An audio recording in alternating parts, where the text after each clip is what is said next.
안녕하세요. 안녕하세요. 그레이스TV 두 번째 시간입니다. 초보를 위한 재테크 채널에 오신 걸 환영합니다.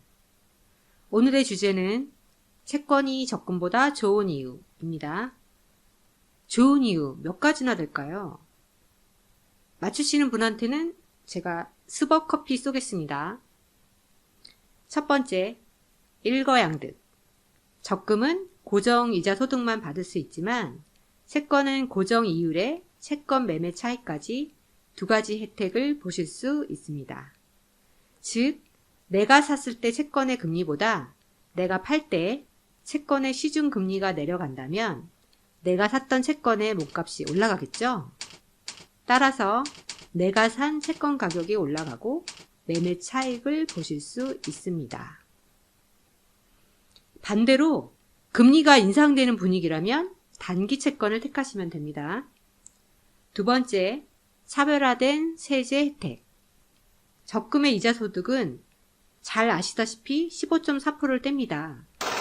채권의 이자 소득도 똑같이 15.4%를 뗍니다. 그러나 채권의 매매 차익에서 발생하는 이익은 세금이 없습니다. 게다가 금융소득 종합과세 대상이시라면 전 금융회사를 통틀어서 이자 소득이 합산되어서 2천만 원 초과 시에는 단돈 1원도 부담이 될 수 있습니다. 물론 채권의 이자 소득도 똑같이 적용되지만 장기채인 경우에 3년이 지나서 분리과세 신청을 하시거나 만기에 한꺼번에 채권 이자를 받지 않고 연 단위로 나눠서 받는다면 절세 효과를 누리실 수 있습니다. 세 번째, 유동성이 좋다. 적금은 만기까지 기다리셔야 약속한 이자를 다 받을 수 있지만 채권은 만기가 되기 전에도 해지를 한다 하더라도 그동안의 이자는 정산을 해서 다 받을 수 있습니다. 적금의 이자는 만기 시에 한 번에 다 받지만 채권의 이자는 만기 전에도 일정 시점에 나눠서 받을 수 있습니다. 네 번째, 안정성이 적금에 뒤지지 않는다. 여러분이 낮은 금리에도 적금을 좋아하는 이유 중에 하나가 원금 손실이 안 되고 예금자 보호가 5천만 원까지 된다는 거죠. 채권은 예금자 보호랑은 상관이 없죠. 하지만 안전한 국채, 지방채, 우량한 회사채 등에 투자하신다면 5천만 원이라는 한도 이런 거 제한 없이 안정적으로 투자하실 수 있습니다. 다섯 번째, 비교적 적금보다 높은 금리. 은행의 적금은 채권의 금리보다 낮게 책정되는 구조입니다. 여러분이 은행에 적금을 들게 되면 이자를 받으시는데 그 기준이 채권 금리가 적용되기 때문입니다.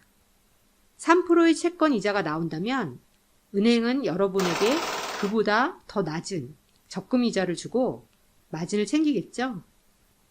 적금은 단리 이자 계산 방식이지만 채권은 복리 이자 계산 방식입니다.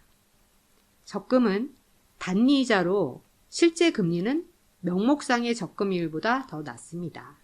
그러나 채권은 복리 이자로 실제 금리는 표면 이율보다 더 높게 나옵니다. 여섯 번째, 소액으로도 투자가 가능하다.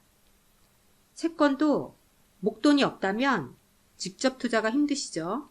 적금처럼 매월 소액으로 나눠서 다양한 형태의 채권 펀드로 투자가 가능합니다. 일곱 번째, 채권은 적금보다 자산 증식에 도움이 된다. 적금은 연간 물가 상승률이 적금의 이자보다 높고 게다가 이자 소득세 15.4%를 떼고 나면 오히려 실질적으로 자산이 마이너스가 될 수 있습니다. 채권도 이자 소득세 15.4%를 떼더라도 채권은 복리이자에 채권의 매매 차익과 해외 채권일 때는 환차익까지 비과세로 세금이 없습니다. 따라서 자산 증식에 도움이 됩니다. 다시 정리해 볼게요. 채권은 적금처럼 고정이자 소득 외에도 채권 매매 차익까지 누릴 수 있고 일거양득 두 가지 효과를 누릴 수 있습니다. 채권은 차별화된 세제 혜택으로 적금처럼 이자 소득은 과세 대상이지만 채권 매매 차익, 채권의 환차익은 비과세입니다. 또한 금융소득 종합과세 대상이시라면 장기채는 분리과세 신청을 하시거나 이자를 연 단위로 나눠서 받으신다면 절세 혜택까지 보실 수 있습니다. 채권은 적금보다 유동성이 좋으면서도 안정성도 적금에 뒤지지 않습니다. 채권은 적금보다 높은 금리로 소액으로도 투자가 가능합니다.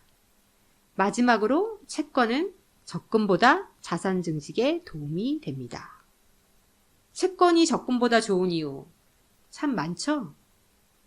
오늘 두 번째 시간은 채권이 적금보다 좋은 이유에 대해서 알아보았습니다. 감사합니다.